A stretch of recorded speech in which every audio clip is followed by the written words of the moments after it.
तो friends, welcome back in another video.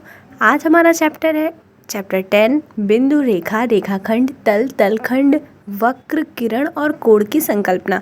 बहुत ही छोटा सा चैप्टर है एक्चुअली। ये आप लोग समझ सकते हो ऐसे कि इसमें हर एक टर्म्स को हमें समझना है कि किसका मतलब क्या होता है, और इसी को चीज़ को समझते हुए हम लोग इस चैप्टर को पढ़ेंगे और दूसरे पार्ट में हम लोग देखेंगे कि इससे रिलेटेड कैसे क्वेश्चंस बन सकते हैं और कैसे क्वेश्चंस हमारे सेमेस्टर्स में पूछे जाते हैं। तो स्टार्ट करते हैं। सबसे पहले देखिए, यहाँ पर लिखा हुआ है बिंदु। बिंदु किसे कहते हैं? जब भी आप एक पेपर पे कोई भी डॉट लगाते हो, दैट मीन्स डॉट, इसी को हम लोग बिंदु कहते हैं। ठीक है, कहीं भी आप कोई भी पॉइंट लगाते हो तो वो एक बिंदु होता है। तो इससे रिलेटेड क्वेश्चन देखिए कैसे पूछा जाता है। जैसे आपसे पूछा जाएगा कि एक रेखा में कितने बिंदु होते हैं, तो अनंत बिंदु हो सकते हैं। आप कहीं आपको ये, अगर आपने सोचा कि 1 और 2 दैट इज़ 2 डॉट, तो ये आपने अगर सोचा कि 2 डॉट्स हैं तो 2 बिंदु होंगे, तो आपका आंसर वहीं गलत हो जाएगा। तो एक रेखा में अनंत बिंदु हो सकते हैं, और जो रेखा होती है वो हमेशा एकदम स्ट्रेट होती है। ठीक है, दूसरी चीज़ आपको देखना है रेखाखंड क्या है। मान लीजिए ये आपका एक पॉइंट है और एक पॉइंट यहाँ है, और इसका नाम है x और इसका नाम है y। तो ये जो हो जाएगा ये एक रेखाखंड हो जाएगा एक्स वाई यहाँ पर क्या है, एक रेखाखंड, जबकि ये पूरी एक रेखा है। और अगर हम पॉइंट की बात करेंगे या बिंदु की बात करेंगे तो यहाँ पे बिंदु x हो जाएगा और ये बिंदु y हो जाएगा। आई होप आप लोग इतनी चीज़ें समझ गए होंगे। फिर है आपका तल, तलखंड। ये क्या होता है? वक्र, किरण, ये सारी चीज़ें हम लोग देखेंगे। देखिए, जैसे मान लीजिए ये एक रेखा है, आपने इस पॉइंट पे अपना एक प्रकार का एक पॉइंट रखा, ठीक है, और आपने एक सीधा कुछ इस तरह से चाप लगा दिया, तो ये जो होता है इसे हम लोग क्या कहते हैं? चाप कहते हैं। अब कुछ शेप्स हैं जिन्हें समझेंगे। तो आप लोग यहाँ पर देख सकते हो, ये रेक्टेंगल यानी कि आयत, स्क्वायर यानी कि वर्ग, और ये हमारा वृत्त यानी कि सर्कल होता है। अब इसके बारे में हमें क्या देखना है? देखिए, ये सारे कैसे होते हैं? 2 डायमेंशनल, यानी कि इसमें केवल लंबाई और चौड़ाई है, लंबाई और चौड़ाई है। इसको हम लोग ड्रॉ करते हैं, घनाभ और घन। ये दोनों कैसा होता है आपका? 3 डायमेंशनल। ओके, इसके अलावा अगर हम लोग सिलेंडर लेते हैं, दैट मीन्स बेलन, तो ये भी आपका 3 डायमेंशनल होता है। और हम लोग अगर कोन लेते हैं, शंकु, तो वो भी हमारा 3 डायमेंशनल होता है। तो ये सारी चीज़ें हो गई। अब भाई क्या होता है, इसमें आयतन अगर हमें निकालना है तो हम इसकी लंबाई गुणे चौड़ाई और गुणे ऊंचाई करते हैं। तो हमें बस यहाँ पर इतना समझना है कि ये समतल है, और ये आपके ये भाग आपके समतल हैं 2D वाले, और ये 3 डायमेंशनल है, इसमें लंबाई, चौड़ाई और ऊंचाई तीनों चीज़ें होती हैं। अब हमें क्या देखना है? देखिए, कुछ बिंदुओं से होकर असंख्य समतल खींचे जा सकते हैं। अभी हमने आपको बताया कि एक रेखा होती है तो उस पर कितने बिंदु होते हैं? अनंत होते हैं। लेकिन यहाँ पर क्या है कि 2 बिंदुओं से कितने समतल खींचे जा सकते हैं? तो दो बिंदुओं से होकर असंख्य समतल खींचे जा सकते हैं। ये पॉइंट आप स्टार बना लो, ये इंपॉर्टेंट है कि 2 बिंदुओं से कितने समतल खींचे जा सकते हैं? तो असंख्य समतल खींचे जा सकते हैं। लेकिन यहाँ पर याद रखना है आपको कि 3 बिंदुओं से एक ही तल खींचा जा सकता है। ये आपका मोस्ट इम्पॉर्टेंट पॉइंट है। नेक्स्ट हम लोग देख लेते हैं, एक रेखा होती है उस पर कितने बिंदु होते हैं? अनंत। ये मोस्ट इम्पॉर्टेंट पॉइंट है और आप इसको पॉइंट्स बनाकर लिख लीजिए। एक रेखा पर कितने बिंदु होते हैं? असंख्य बिंदु होते हैं। ठीक है, लेकिन 2 बिंदुओं से मिलाकर केवल एक रेखा खींची जा सकती है। एक्चुअली इसको आप लोग सही से बनाइएगा, डॉट आपका लास्ट में ही होगा।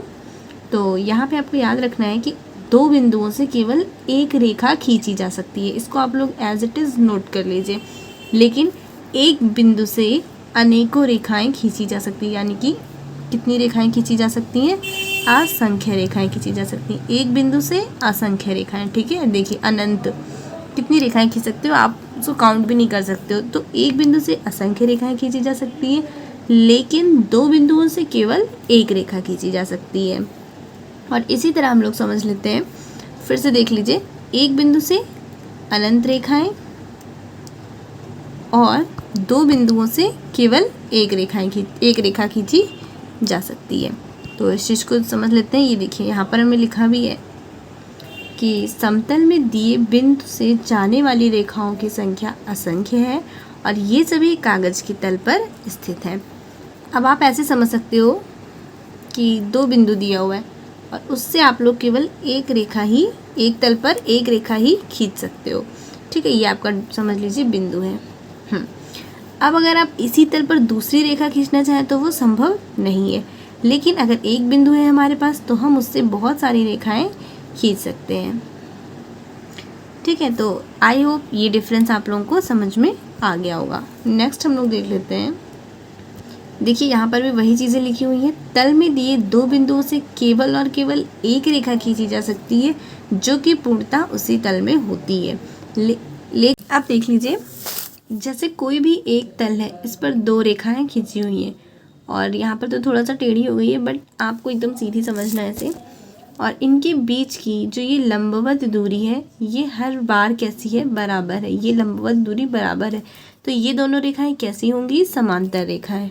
हमेशा याद रखना है, एक ही तल पर स्थित ऐसी 2 रेखाएं जिनके बीच की लंबवत दूरी एक बराबर है, वे समांतर रेखाएं होती हैं।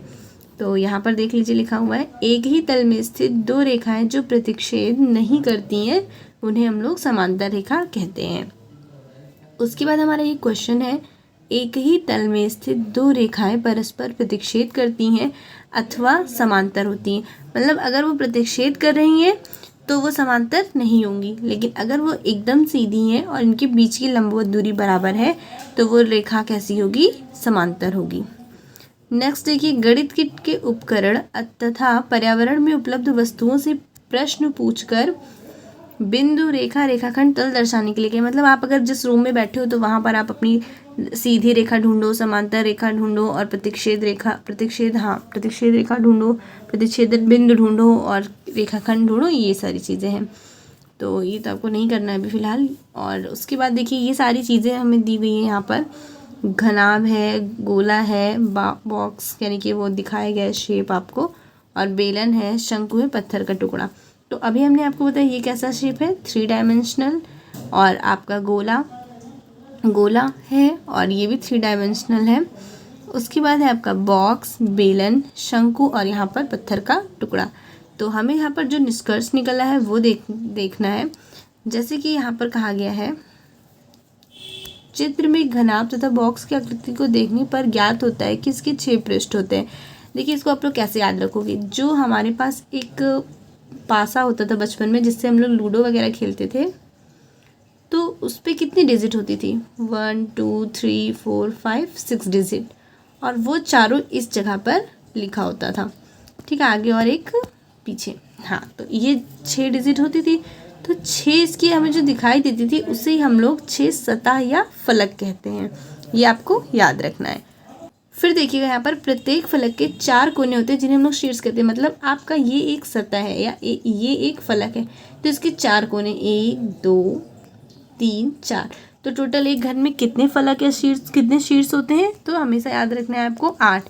4 ऊपर की तरफ और 4 कोने नीचे की तरफ। उसके बाद देखिए, गोले की आकृति को देखिए, इसमें कोई फलक नहीं है, ना ही इनके तल वक्र हैं। वक्र का क्या मतलब होता है, जैसे अभी तक हमने एक सीधी रेखा पढ़ी तो इसे हम लोग ऋजु रेखा कहते हैं, लेकिन जब भी कहीं भी आपको एक कर्व मिलेगा तो इसे हम लोग वक्र कहते हैं। और हिंदी में भी हम लोगों ने पढ़ा है, वक्र का विलोम होता है ऋजु।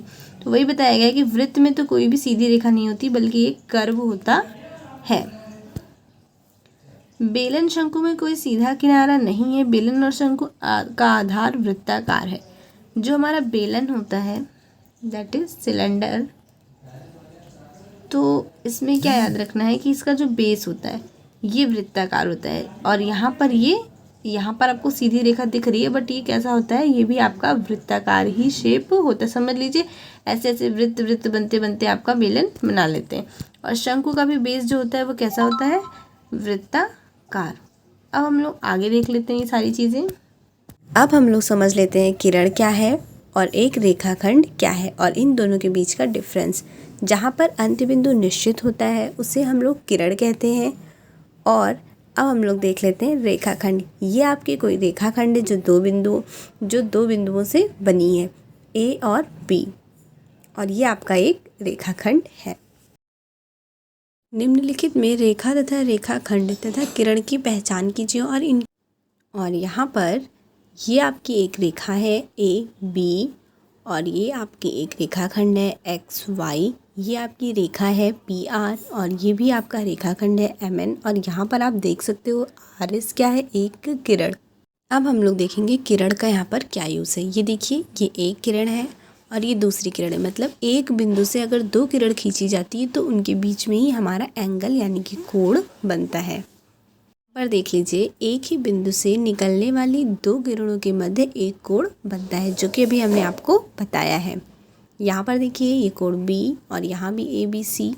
यहाँ पे मोस्ट इम्पॉर्टेंट पॉइंट है जो हमें याद रखना है, दैट हम इस एंगल को कैसे लिखेंगे। तो हम इसे लिखेंगे एंगल ए बी सी।